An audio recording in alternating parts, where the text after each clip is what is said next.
नमस्कार साथियों, आप सबका पुनः स्वागत है श्रद्धा एस्ट्रो ज्योतिष में। आज हम लोग कवर करने वाले हैं जन्म कुंडली किस प्रकार से देखी जाए, कैसे शुरुआत की जाए जन्म कुंडली की।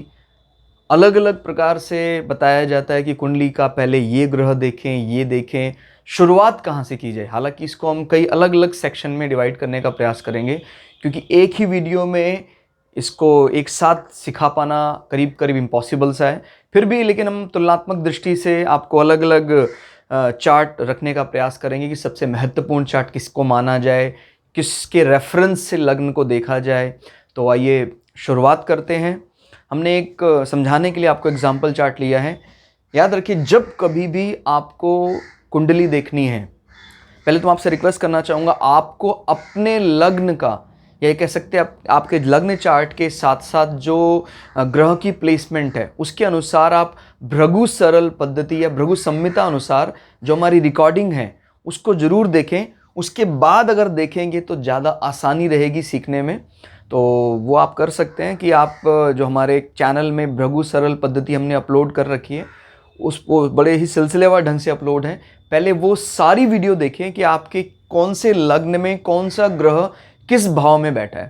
हालांकि हमने पूरी कोशिश की है कि त्रुटि ना हो, लेकिन फिर भी अगर कोई त्रुटि होती है तो आप हमें कमेंट करें, अगर हम उसको संभव होगा तो बिल्कुल भरेंगे। और एक चीज़ और, हमने एक एक ग्रह के लिए सिंगल फल अभी बताया है, उसमें कंजंक्शन का और एस्पेक्ट का कोई बहुत ज़्यादा हमने ध्यान नहीं रखा है अभी, क्योंकि शुरुआत में यही आधार माना जाता है सिखाने के लिए।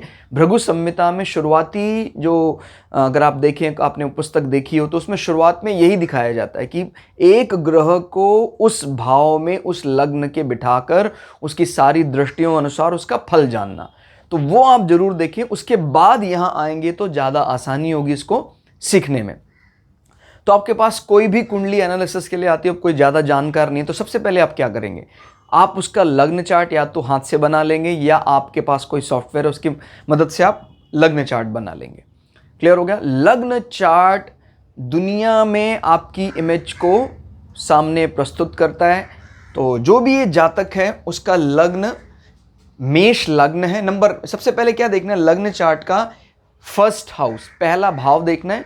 यहाँ पर देखना है क्या नंबर है, 1 नंबर है, और 1 नंबर अपने ऑर्डर अगर याद हो, मेष नंबर है। किसका नंबर है ये? मंगल का सबसे अनुशासित भाव माना जाता है, मंगल को सबसे प्रिय लगता है।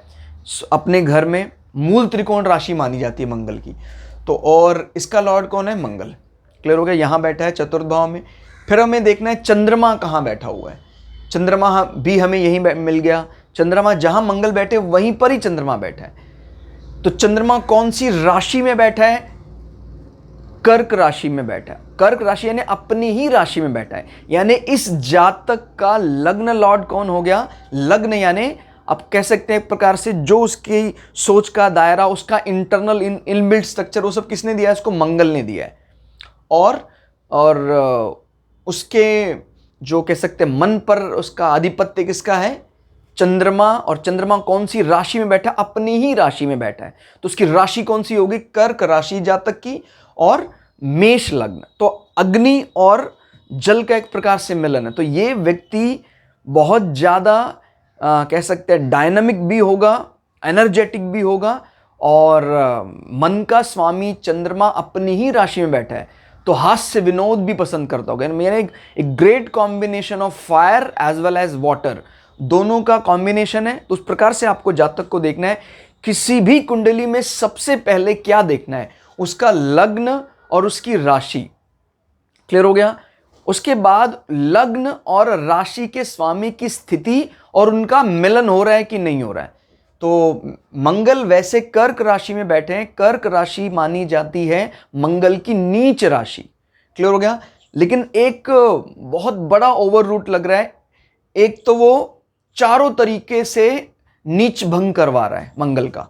क्लियर हो गया? लग्न से यानी यहां से गिन रहे हैं तो भी चंद्रमा केंद्र में आ रहा है, चंद्रमा बैठा इसके साथ है। मंगल की उच्च राशि का स्वामी शनि भी चंद्रमा से भी केंद्र में है, लग्न से भी केंद्र में है, यानी सभी तरह से उसका नीच भंग हो रहा है। तो नीच भंग का प्रभाव खत्म। यानी अब इस मंगल को घर का आर्किटेक्चर कमाल का ज्ञान दे देगा वो।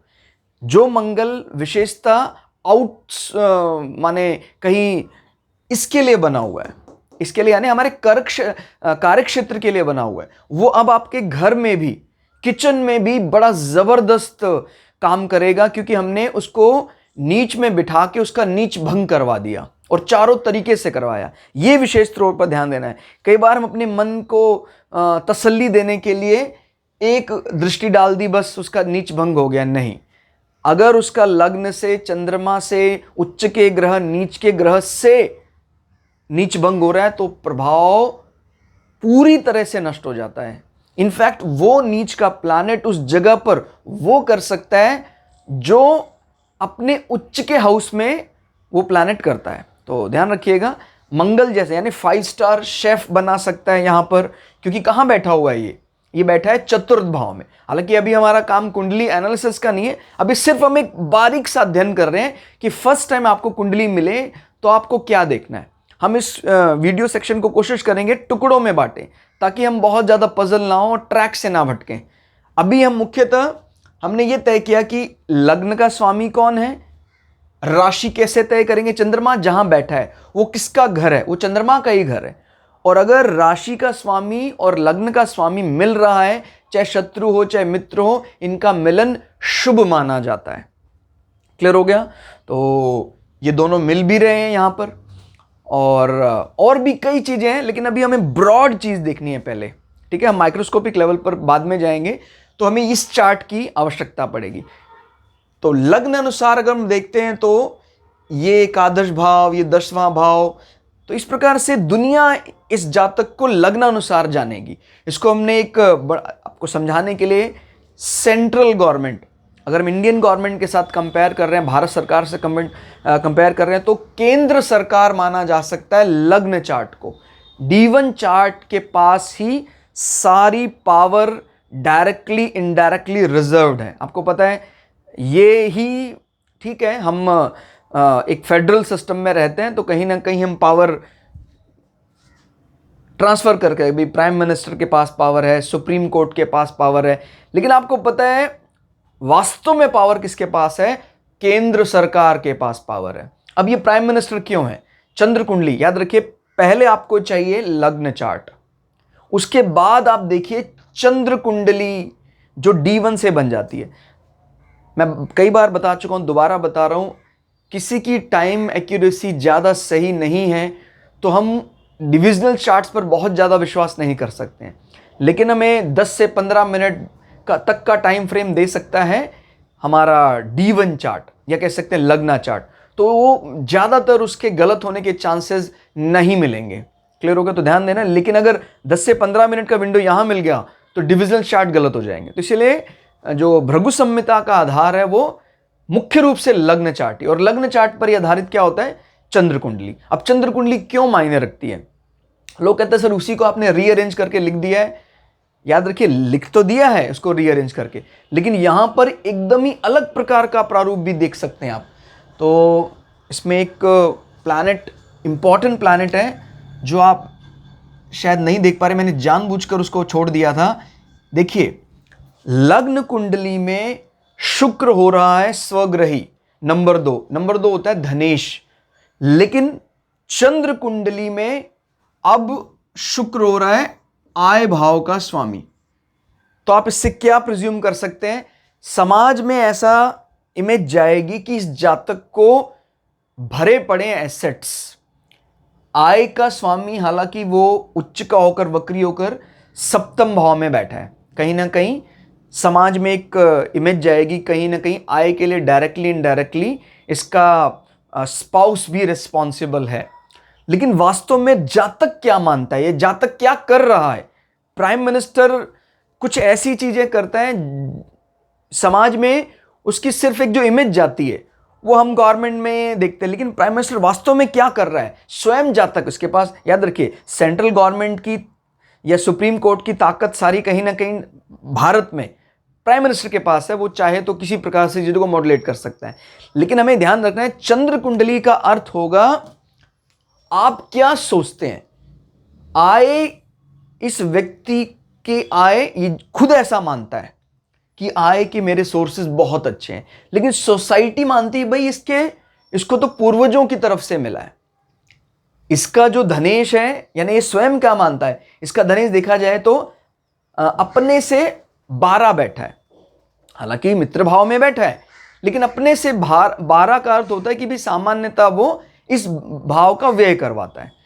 तो इस जातक को स्वयं से कोई एसेट्स ऐसे मिले नहीं है, लेकिन सोसाइटी ऐसा मानती कि नहीं, इसके पास तो बहुत एसेट्स हैं, और वो एसेट्स, वो कमाई, ये जो कर रहा है वो कमाई बड़े गुप्त रूप से है, और कह सकते हैं गुप्त रूप भी आप कह सकते हैं ऐसे जरिए से है जहां कोई बहुत ज्यादा आपको फील्ड में काम करने की आवश्यकता नहीं है। फर्स्ट क्लास जॉब करके शुक्र वाले काम से इसको आय हो रही है। शुक्र ना कहीं आर्ट को बताता है, कलाओं का जानकार है, और फैशन इंडस्ट्री और फिल्म इंडस्ट्री, इस प्रकार की चीज़ों से इसको ज़बरदस्त आय करवा रहा है। लेकिन सोसाइटी का मानना है कि भाई इसको तो वो चीज़ एक प्रकार से एसेट्स के तौर पर मिला है, उसकी संपत्ति के तौर पर मिला है। तो ये बहुत बड़ा अंतर पैदा कर दिया किसने, लग्न और चंद्र ने। तो जब कभी भी आपको तय करना है, लग्न कुंडली को अलग देखिए, चंद्र कुंडली को अलग देखिए।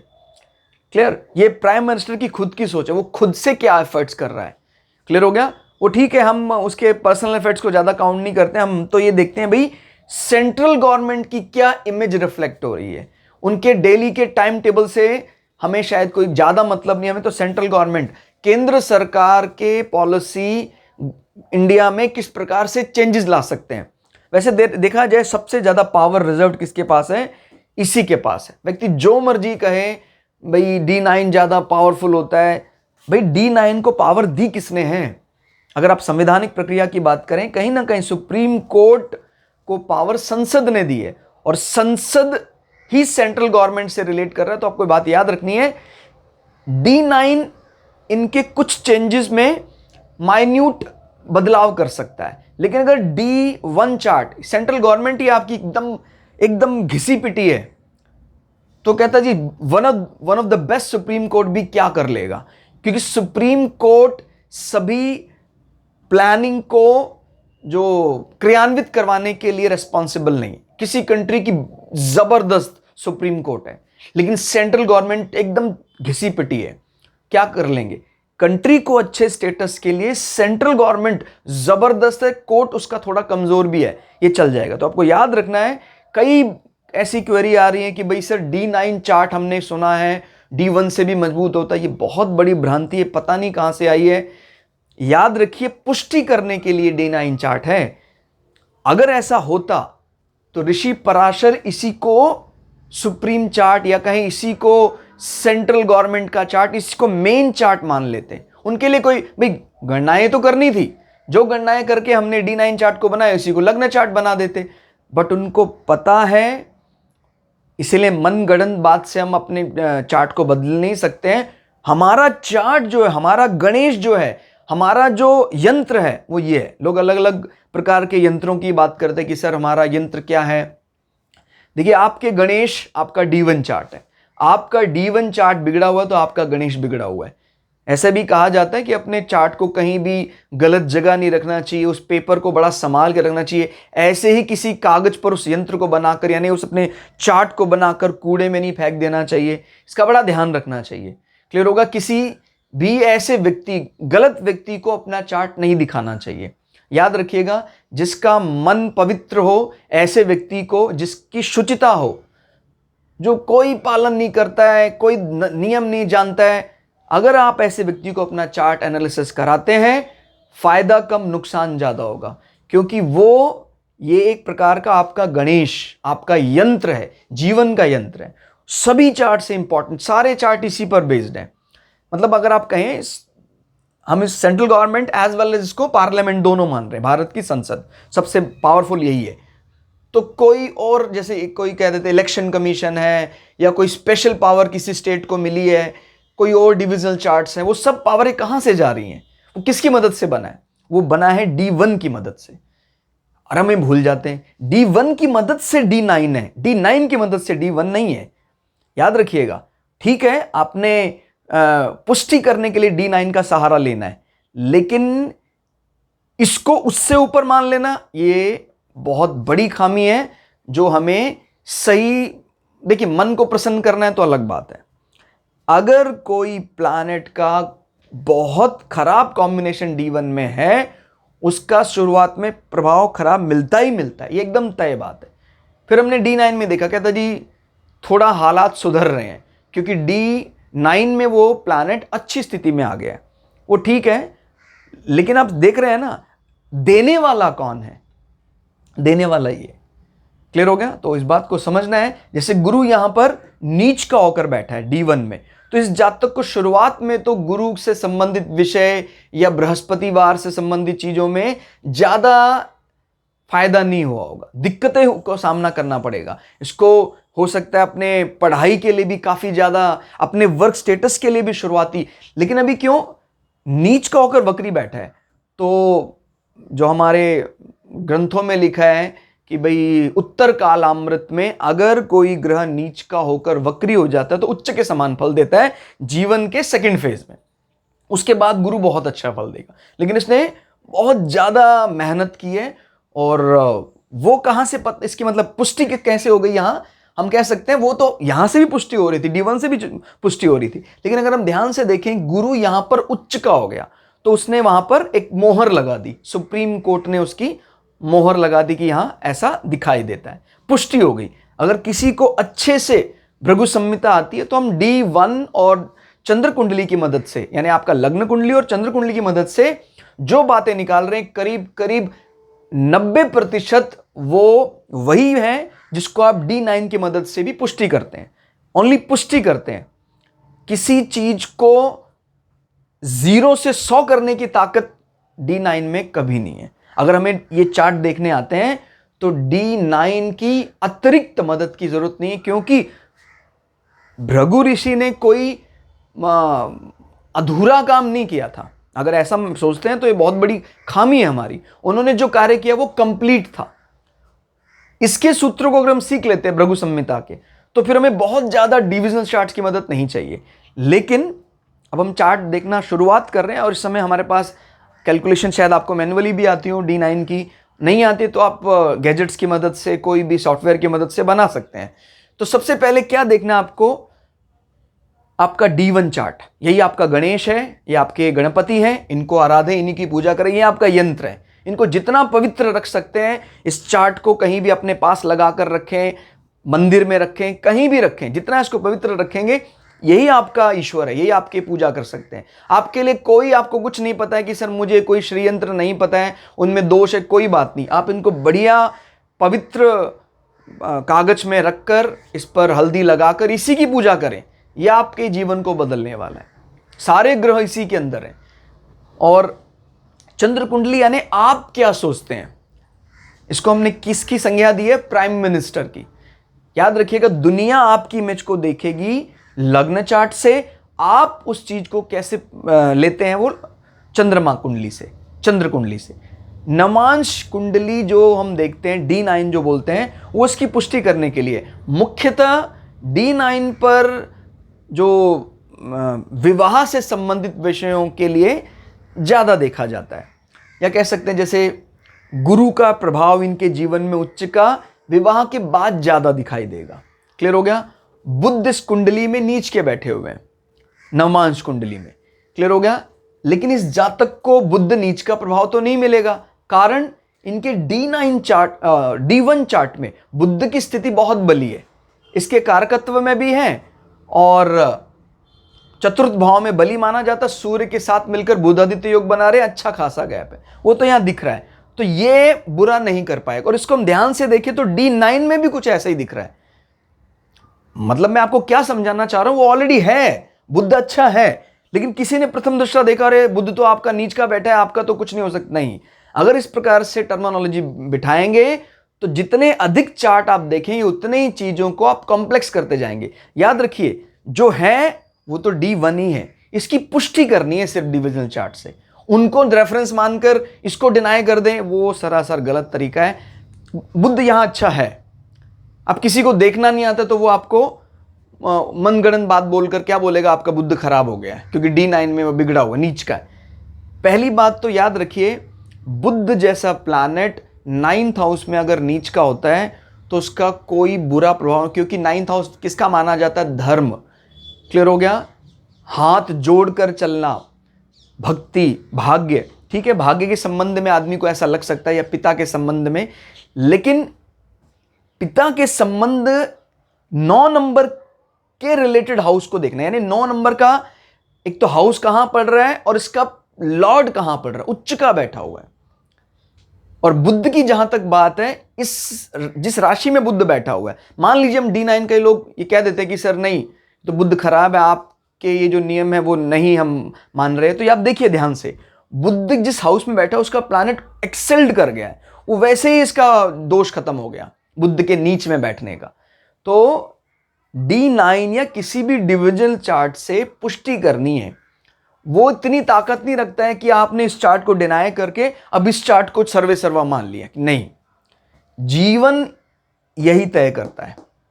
क्लियर हो गया, तो कोई भी चार्ट आपको मिला, सबसे पहले किसको प्रेफरेंस देना है, संसद, पार्लियामेंट, सेंट्रल गवर्नमेंट, सब ताकत लग्न के पास है। फिर हम चंद्र और सूर्य, प्राइम मिनिस्टर या प्रेसिडेंट भी कह सकते हैं, माने इंडियन गवर्नमेंट के हिसाब से, क्योंकि प्रेसिडेंट भी एक सिग्नेचर बॉडी है, जस्ट लाइक सन। तो अगर आप सूर्य कुंडली भी बना लें, अब जैसे इस चार्ट में तो सूर्य कुंडली और चंद्र कुंडली एक ही बन रही है, सूर्य और चंद्रमा एक ही भाव में बैठे हैं, तो वही उसकी सूर्य कुंडली बनेगी और वही उसकी चंद्र कुंडली भी बनेगी। क्लियर हो गया। उसके बाद हमें क्या देखना है, नवमांश देखना है। नवमांश में ज्यादा से ज्यादा ग्रहों का जो राजयोग में इन्वॉल्व हो रहे हैं उनका कॉम्बिनेशन बन रहा है क्या, कोई दोष अगर D1 में है तो उसकी वो दोष कम हो रहा है क्या, वो देखा जाता है। और चौथी और सबसे महत्वपूर्ण बात, दशा चक्र। आपके जीवन में उस प्लैनेट की दशा आई या नहीं आई जो आपके D1 चार्ट में सबसे फेवरेबल है। मिसाल के तौर पर अगर हम उसको D1 चार्ट से लेते हैं तो धनेश, शुक्र, स्वग्रही, कुटुंब का स्वामी। चंद्र कुंडली से लेते हैं आयेश, शुक्र, स्वग्रही। अगर इस जातक के जीवन में शुक्र की महादशा नहीं आई तो कुछ नहीं आया। क्यों? शुक्र जैसा प्लैनेट निर्दोष होकर स्वयं के घर में बैठा है। यानी शुक्र, ठीक है हम D1 से देख रहे हैं इसको मार्केश है, लेकिन मैंने आपको पहले बताया था मार्केश का ये अनावश्यक भय अपने जीवन से निकाल दीजिए भाई। अगर आपको मार्केश की दशा नहीं चाहिए, फिर आपको धन भी नहीं चाहिए, आपको एसेट्स भी नहीं चाहिए। जब भी इसके जीवन में शुक्र की महादशा लगेगी, इसके अनुसार, जातक के अनुसार इसके अपने आय के साधन बहुत बढ़ जाएंगे, और सोसाइटी के अनुसार सोसाइटी को लगने लगेगा एसेट्स में जबरदस्त बढ़ोतरी हो रही है। क्लियर हो रहा है। तो ये दशाओं का जो कॉम्बिनेशन है, वो पैटर्न, ऑर्डर है, वो आपको मिलना चाहिए। इसी प्रकार से स्वग्रही प्लैनेट इसका चंद्रमा है जातक का, तो चंद्रमा की भी महादशा इस जातक को मिलनी चाहिए। अब पता लगा जो इसके स्वग्रही या एक्सेल्ड प्लैनेट है उनकी दशा इसको नहीं मिली, तो अच्छे योगों का, अच्छे प्लैनेट का जो पूरा फायदा था वो जातक को नहीं मिल पाता। कुंडली में अच्छे अच्छे योग हैं लेकिन अच्छे प्लैनेट की दशा नहीं मिल पाई। तो याद रखना है, एक मजबूत कुंडली को मजबूती किससे मिलती है पूरी तरह से, उसके दशा चक्र से। अगर दशा चक्र फेवरेबल नहीं मिला तो उस मजबूत कुंडली का हम आकलन करेंगे कमजोर। कहता जी 2 जातकों को हमने कुंडली देखी, एक की कुंडली में बहुत अच्छे योग हैं लेकिन उसको दशा जीवन भर, माने अच्छे प्लैनेट की जगह जो दशा है वो तो आ रही है 90 साल में, क्या फायदा है। एक व्यक्ति कुंडली उसके कंपेयर में कमजोर है लेकिन सारे ग्रेट कॉम्बिनेशन उसको उस समय मिल रहे हैं जब सबसे ज्यादा आवश्यकता है। यानी भाई 25-26 साल की आवश्यकता, जब साल में वो जातक हुआ, सारे उसके बेस्ट प्लैनेट की महादशा शुरू हो गई, उसके बाद अगली दशा बहुत बेस्ट उस, तो वो इस प्रकार से आपको एनालाइज करना है। तो हमने एक प्रयास किया कुंडली की शुरुआत कैसे करनी। सबसे पहले आपको लग्न देखना है, लग्न का स्वामी देखना है, राशि देखनी है, राशि का स्वामी देखना है, D1 अनुसार रीड्रॉ करके चंद्र कुंडली देखनी है, इसके धनेश, आयेश, कर्मेश को तुलना करनी है, जातक स्वयं ये मानता है अपने आप को, और फिर उसके बाद जब ये दोनों चार्ट आप अच्छे से देख लें, फिर आपको जाना है D9 चार्ट यानी नवमांश। सुप्रीम कोर्ट बहुत ज़्यादा ज़रूरी होने पर सेंट्रल गवर्नमेंट की कुछ चीज़ों को बदल सकता है, उसमें रोक लगा सकता है, उनको क्रियान्वित करवा सकता है। लेकिन आपको पता है अगर बड़ी पावर है सेंट्रल गवर्नमेंट के पास तो सुप्रीम कोर्ट के नियमों को अध्यादेश लाकर बदला जा सकता है। तो पावर किसके पास शिफ्ट हो रही है यहां पर? लग्न कुंडली के पास। तो पावर और टॉनी किसके पास रहेगी? D1 के पास हमेशा रहेगी। बाकी सब आपने जो मन में कुछ ऐसा विचार बना लिया कि सर मेरा D9 खराब हो रहा है या मेरा D9 बेस्ट है, क्योंकि इंसान की आदत होती है अपने आप को सदा अच्छा स्वीकार करने की। देखिए, अच्छा है तो उसको अच्छा मानिए, गलत है तो उसको गलत मानिए और अच्छा करने का प्रयास कीजिए। तो ये थी पहली क्लास इस सीरीज की कि कुंडली, जन्म कुंडली का अध्ययन किस प्रकार से करें। हम कोशिश करेंगे इस सीरीज में आगे और क्लासेस आपको अपडेट की जाएं और आगे क्या कुंडली में देखा जाना चाहिए। तो आज के लिए इतना ही, मिलते हैं अगली क्लास में। कमेंट करके आप बताइए क्लास आपको कैसी लगी। तब तक के लिए जय श्री भगु पराशरा, जय श्री शुक्राचार्य, नमस्कार।